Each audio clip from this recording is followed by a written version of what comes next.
devil is trying to put you in the loophole and make you forget what God has called you for.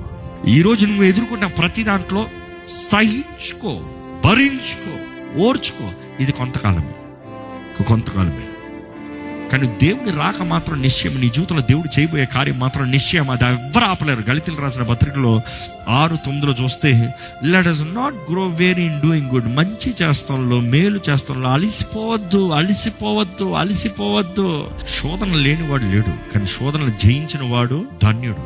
You being faithful to God is you showing up before God even when you don't feel like. అర్థమైంది మాట. అది ఇంకా కొంచెం practical చెప్పాలంటే, నేను ప్రార్థన చేస్తాను మూడు లేకపోయినా కూడా నువ్వు దేవుని దగ్గరికి వెళ్ళి మనస్ఫూర్తిగా ప్రార్థన చేస్తారా? మూడు లేదండి ప్రార్థన చేస్తానికి. ఈరోజు చాలా మంది చెప్పేలాగైతే మూడు లేదంట. దేనికి మూడు?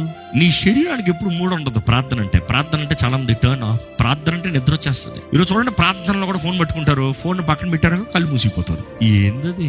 ఈరోజు ఎంతో మందికి ప్రార్థనాహీనులుగా ఉన్నారు. నువ్వు నమ్మకస్తుడు అంటే దేవునితో ప్రార్థించేవాడు.